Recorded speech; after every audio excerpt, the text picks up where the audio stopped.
Yes, you are right. I have been putting this video off for a week. What a terrible round for me, and maybe even many of you. I scored 290 points, which was so bad. Captained and betted on the wrong game. Italy-Wales I thought was going to be a pretty decent game. Italy love running the ball.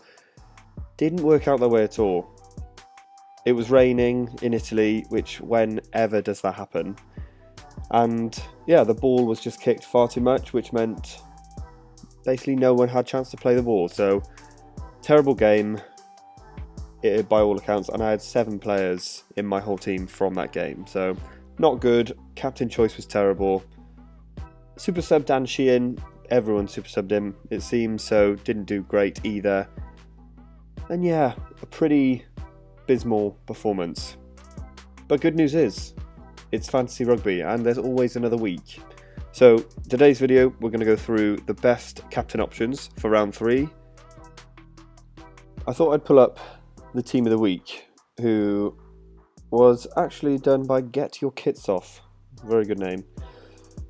Scored a total of 568 points, which is actually pretty decent, but as you can see, and you won't see the super sub here, but super sub was Jack Conan, who scored 90 points, and then captain Bielle-Biarrey 112. So as per usual, it's the captain and super sub really do make the biggest difference, because if you look at players who didn't perform as well, you've got Menoncello, Henry Slade, Dupont, Johnny Gray. Daft Jenkins actually didn't play, so that's 5 players who have like a score of 15 or under.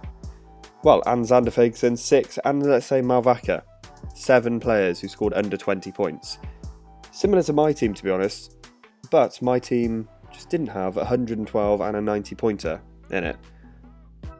So not good at all, but it just shows how important captain and super sub options are, which is why I'm doing these videos. So, kicking off the first pretty decent captain option for this week, I've gone with Dan Sheehan. Now, Dan Sheehan was in my starting team going into round 2. Obviously, didn't start, was still on the bench. Feeling he will probably start this game, has 2 games under his belt. I say 2 games, probably about, 50, 60 minutes. But he's had now 2 weeks of further development, and he's against Wales. So, pretty decent option. Ireland, I would expect, win that game very comfortably. So, Dan Sheehan, I think, for me, given what he's done in the short period he's been in the Six Nations, a try, pretty decent meters carried, decent tackles as well. But we know what he can do and what Ireland can do. Probably win the Grand Slam. And Wales, pretty much easiest fixture in the Six Nations this year. Saying that, next up is Jack Morgan. Reason why I've picked him, again, first weekend he scored 50 points, and that was against France away. Very, very hard fixture, but Jack Morgan essentially just pulled Wales through that game. No, they nilled, but shown in this game, fantasy game, you don't really need to score massive points to, get masses of points back, return on the game. So Jack Morgan, very decent first 2 rounds, scored 50 points first game and 23 points last time out as well. But 34 tackles in 2 games, absolutely mental. Will be similar against Ireland as well. You would imagine to have most of the ball. And look at those meters carried, 165 for a back row player. Again, showing that he can just pull Wales through games. Next up, I have gone with Greg Alldritt. He's against Italy, which is going to be a relatively, I would say, tough fixture. Last time out, they obviously lost to Italy, right? So they're going to want to right their wrongs there. But won a man of the match against Wales, very deservedly. Scored around, 70 points. But meters carried for a back row player, almost 200, is also insane. And similar to Jack Morgan, just tackles phenomenally as well. And you would imagine France to, let's say, share possession with Italy, especially at home. Hopefully it doesn't rain, or else I'll be definitely looking at other captain options. Then finally, I have gone with Ben Earl. off a very, very good win against France for England. And looking to back it up against Scotland, I think Scotland are like 5-0 over the past 5 years against England in the Six Nations. Have I just made that up, or did I remember that from the Six Nations documentary on Netflix? Not sure, but precipice is England need another win. And against Scotland, didn't perform too great last time out, but I think England will definitely back it up this week. And Ben Earl not scored too greatly, to be honest, over the past 2 weeks, 26 and 33. But, can just change a game. 8 defenders beaten, which, again, doesn't necessarily mean much. 13 tackles. England seem to have a lot of the ball, but you can see does do breakdown steals pretty decently. What I would say with Ben Earl is he's got a really strong other back row pairings, which takes maybe some of the game away from him, with the two Currys doing a lot of the work. So maybe like the Jack Morgan will get through more work just because they are the stars in that back row. Number 9, of course, is Antoine Dupont. I think he's, again, a pretty safe captain option this week. Against Wales, got 3 assists, and I am expecting Wales to be an easier game than Italy away.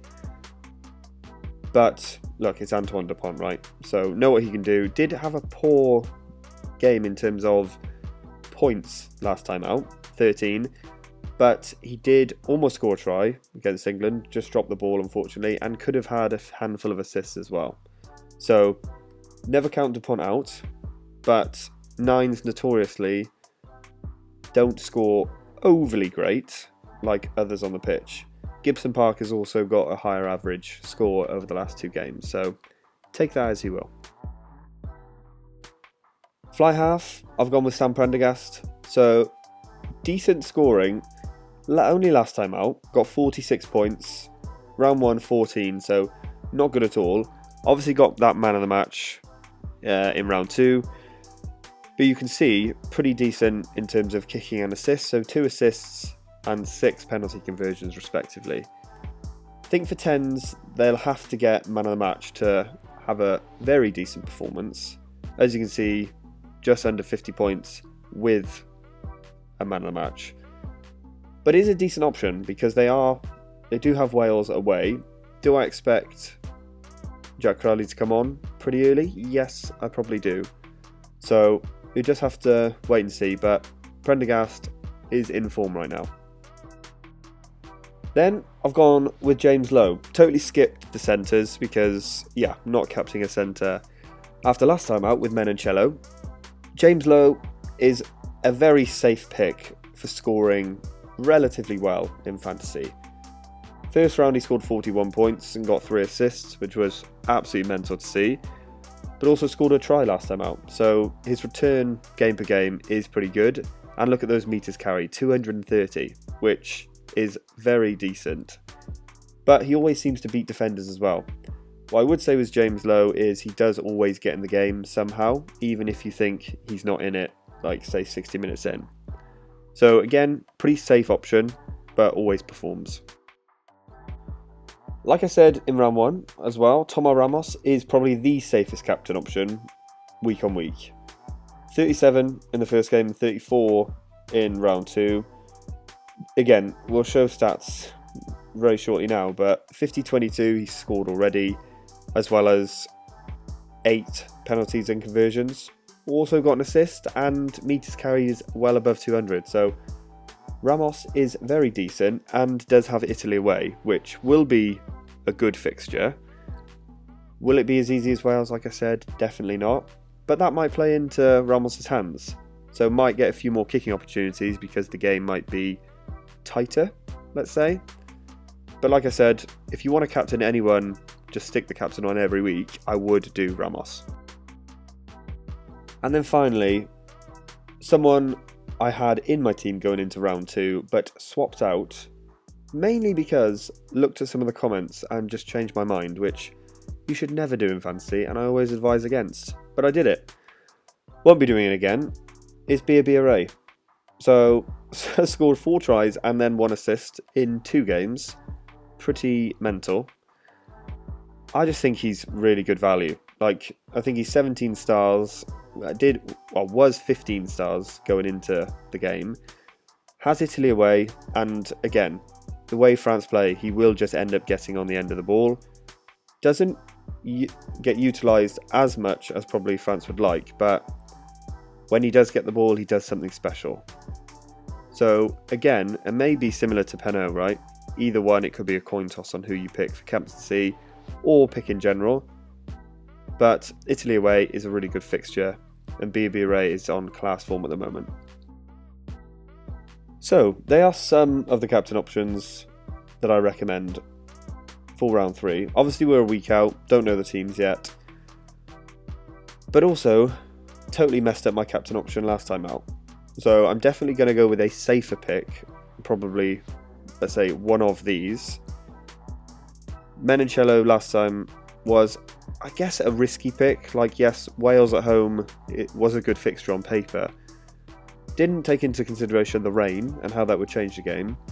But looking at these players here, I guess, yeah, it's just a safer pick and more likely to score a decent amount of points. So let me know your thoughts down in the comments. But as always, thank you for watching. Bring out a Super Sub video in the week as well before team selection. But thanks all for watching, and I'll see you in the next one.